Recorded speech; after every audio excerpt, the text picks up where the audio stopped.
What's going on, Dragon Ballers? Welcome back to another discussion video. This time I'm going to go over a few decks that I think you guys should pick up now while they're super cheap, while cards are really cheap in foil versions. I think you guys should stockpile on these decks, get the comments from your friends, or pick up the foil versions, or pick up the SRs and the rares now while you can, while they're cheap, because these are decks that I think are going to get more support in the future. Some of these decks actually we do know they're getting support in the future, and some of that future support is kind of telling me that you guys should pick up these decks. And this is almost like a little bit of a market watch video kind of thing. We're not going to go over any specific price points or anything like that, but in this video I am going to give you guys advice on decks that I think you should pick up for the future of this game, but because I think they'll get support in the future. I think they'll become better in the future, and I want you guys to be the best prepared as possible with these decks for when they do get that support. So with that being said, guys, before we get into the video, if you're new to the channel, definitely hit the subscribe button, make sure the notification bell to stay up to date with awesome Dragon Ball Super content that I post here 5 days a week. If you guys are looking for a community for Dragon Ball Super, check out the Discord in the description below. Amazing group of people, excellent place for new players. They'll answer any questions you guys have. And finally, guys, if you're longtime fans of the channel and want to re-up on some competitive content, or you want to help me support the channel, keep bringing this content, check out the Patreon in the description below. Really helps me out, really helps me bring you guys this content that you guys know and love. So that being said, we're getting into this video. So I've got a whole bunch of cards pictured here, and I'm going to talk about pretty much each one of them and tell you why I think you should pick up the deck now while they're cheap. Pretty much foil it out while things are super duper cheap, while these decks are kind of flying under the radar. So we have the announcer leader here, and the announcer leader is definitely supposed to be representative of itself because it is one of the strongest things out of the World Martial Arts Tournament kind of theme set. But this kind of represents all World Martial Arts Tournament stuff, right? So I'm talking about announcer, Jackie Chun, Hercule especially, all kinds of decks like that, because we are getting the World Martial Arts Power Booster soon. I think in May, June, don't quote me on that, but I know we are getting it soon, and I'm super excited for it because Hercule is one of my favorite decks to play. Announcer I really enjoy. Jackie Chun I really like. I think Oob's really cool too. I like the Pan Grandpa kind of. And you should pick up those Grandpa Hercule and Granddaughter Pan combo cards with SPR, because I believe they're just sitting at like 5 a piece last time I looked. Again, sorry, this isn't too much of a market watch video, but I'm kind of going off the price points that I know. But the moral of the story is definitely pick those up. Pick up any SPRs you're looking for. Pick up the Jackie Chun Kid Goku SPRs. Pick up your Hercule Leader foil. Pick up all your super combos foil while they're dirt cheap now, because I think that this deck, these decks are gonna be very powerful. If the power boosters have been any indication thus far, 2 different prints of them, the power boosters are really good at propelling something into the meta game. So definitely pick those up while they're cheap. Next, we'll go into you'll see the Danger Triangle and the Trio to Danger Bergamo. So Trio to Danger Bergamo has seen a lot of competitive play all throughout the game's pretty much history, starting from the SS3 format. It's been relevant in some other decks, on the fringe here and there, but this is a really powerful card. This was like kind of the first iteration of a Deadly Defender we ever got, where you have to attack that before you can attack opponent's leader. And we found out with Rob Russo, ARG Boston, this card was incredibly powerful. Dangerous Triangle, a card that's seen less often. I'll give it a quick read. It's a field card, and you have Bergamo, Lavender, and Basil in play in your battle area, and you get the skills of all your opponent's battle cards when it costs 4 or less. So this card is, in my opinion, very close to being very good. Floodgating your opponent's effects is a very powerful effect. The only issue is that there's no clear-cut way to really get all the dogs on the board very fast. The best ways to do it right now are Wish decks with Child's Wish or World Peace, things like that. But I do think that they'll revisit Tournament of Power eventually, because it's just, there's a lot of stuff there that they left unexplored, with more ways to give those decks more powerful effects and better utility. So I definitely think that the dog deck is something to get foiled out now. Get your SPR Bergamos while they're super cheap, because those things will skyrocket if they become good, because when they were good they were sitting around 5 to 10 bucks a piece. So pick them up now while I think they're less than dollars. Pick up your foil Dangerous Triangles, pick up your foil Lavenders, pick up your foil super combos, pick up that deck as foil as you can, because I do think it is a cheaper deck right now, and I do think it will get some support in the future. So moving on, Demon Sword Janemba. Obviously, I guess it's my opinion, but I don't think that Bandai is done supporting Janemba or the mill strategy. Why? Well, a few reasons, one of which, they're getting a reprint in the anniversary box with the alternate art Janemba.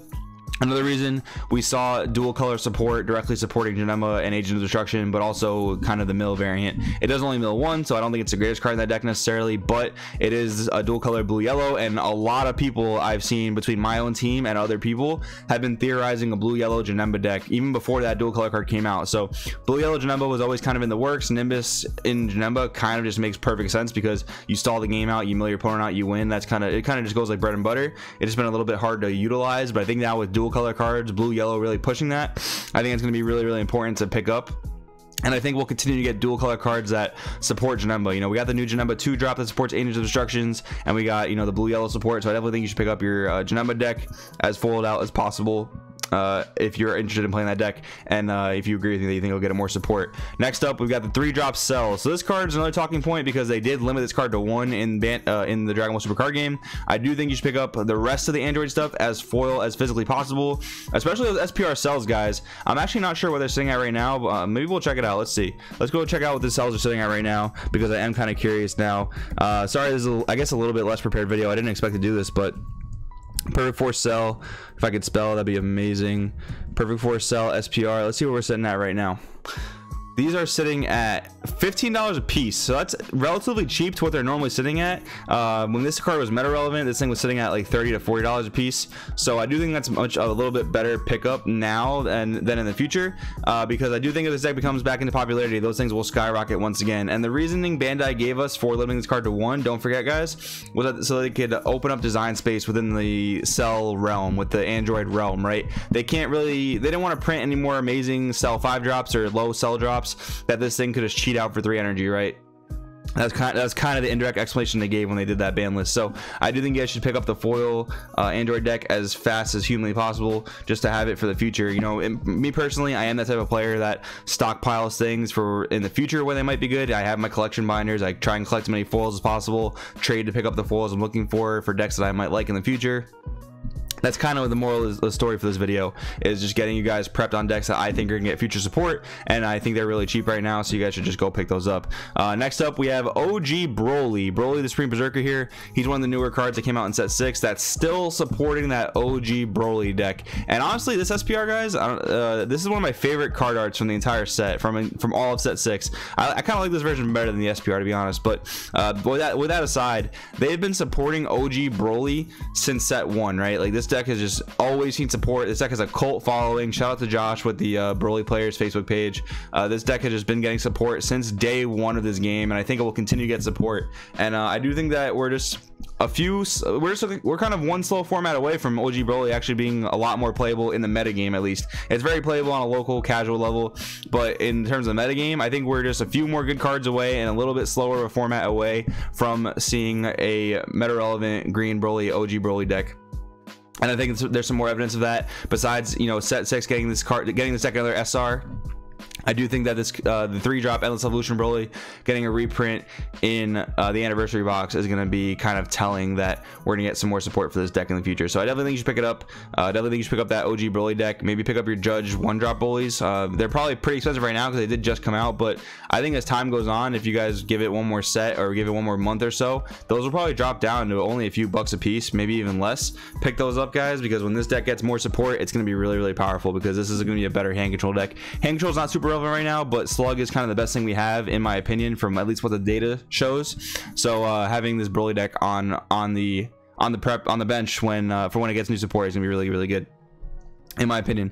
Next thing, we've got the yellow Namekian support, and of course there's a whole slew of green Namekian support, and some of this stuff does support green yellow, but most of it, or some of it, I guess, supports only yellow. But regardless of the fact, I think you should pick up all this stuff while it's cheap as well. So you've got like the Dende Piccolo leader, you've got your Nail Rare from set 4, you've got Assimilate, which searches any 2-drop or less green or yellow Namekian, which searches super combos, guys. You should pick this up just for the fact that it searches super combos, even if you're not playing a Namekian deck. But Twin Revival, this is another card that kind of jumps off a point from my video yesterday, where they can print good desire cards that are much more balanced. Like, look at this card. If your lead card is a yellow Shenron card, choose up to 2 yellow Namekians with an energy cost of 2 or less from your drop area and play them. This is a archetype specific, almost Child's Wish. It is 3-drop, however, but it's archetype specific in the sense that it brings only yellow Namekians, so it is tied to a specific archetype, but it brings out 2 of them. For 1 card, you get 2 bodies on board, and this is going to be just as good as whatever it brings back in the future. And I think if Saiyans are the most popular race in this game, maybe Earthlings will be second, but I think Namekians are definitely going to be the 3rd or 2nd most popular race in this game. People love their Namekians. People love Piccolo. I am included in that list for sure. I absolutely love Piccolo. And I have no doubt in my mind that Namekians are going to continue to get support, and I do think that they'll probably keep the trend of doing, you know, green and yellow support, just because they've already started it essentially. They have the green Namekian super combos, they've got green Namekian leaders, yellow Namekian leaders, and they have this wish card that has some untapped potential. Bringing back 2 bodies for one card is really solid. So this is a deck that I would also definitely recommend picking up. And finally, guys, we've got the Bojack deck. So this is the new Bojack body negate that we're getting with the dual color expansion set. So this is just already proof that Bojack's getting more support, and I think it'll continue to get more support going down the line. So we'll just give this card a quick read, negate the attack, and play this card. It is a 3-drop. However, during your opponent's turn, if there's a card that's both blue and yellow in energy, reduce the energy cost of this card in your hand by 1. So as long as you play a dual color card down, this becomes a 1-drop negate. And this is actually relevant in any deck that plays a dual color energy that's blue yellow. It doesn't just have to be Bojack, but it is very helpful in that deck because it helps you EX evolve over this card when it comes back to your turn. But this can also actually be relevant in the Janemba blue yellow deck as well if you do play that. But that's kind of getting off topic. So yeah, this card is clear-cut indication that they will be getting a leader in the future. And honestly, guys, if we get a new Bojack leader, maybe some like Goku leader or Zangia leader, something like that is able to untap energy or maybe have a little bit more of an impactful awakening effect, this deck can be incredibly good. Because if Bojack could untap energy on awaken, Bojack would almost honestly be the hard counter to Super Shadow Head of Master, because you have the activate battle extra card. The name escapes my mind right now, but you do have that card that pops a battle card during the battle in rest mode. That's super powerful. That's super duper powerful. And I do think Bojack is one of those decks, maybe even the top of my list right now. Bojack might be the top of my list for the deck that you should foil out, because I do think this deck has the potential to be very, very powerful in the future, especially in a more slower, grindier format. So guys, those are my ideas on the decks I think you should pick up now while they're super cheap. I do think all these decks are gonna get support in the future. I think there's also probably a ton more decks that this applies to, this type of video idea applies to. Let me know what you guys are thinking about picking up in the comments below, or what you think other people should pick up in the comments below. Let's just make this a helpful video. Let's just talk about this and get people, you know, aware of what might come out in the future. Let me know what you guys are thinking down in the comments below. But thank you guys so much for watching. My name is Joey. This is Crosswell TCG, and I'll see you guys in the next video. Hey guys, now that you made it this far, listen good, listen close. In this pile of bulk behind me, I've got a victory strike just sitting there, unsleeved. Just minding its own business, just wants to be played, just wants to be used, just wants to, you know, cheese people out of wins. And I swear, if you don't hit the subscribe button or check out some of our other videos right now before clicking off this video, I'm gonna rip it to shreds. I'm gonna tear it up. I'm gonna waste $500 if you guys don't hit the subscribe button or check out some of our other videos. I swear, I'll do it. I really will.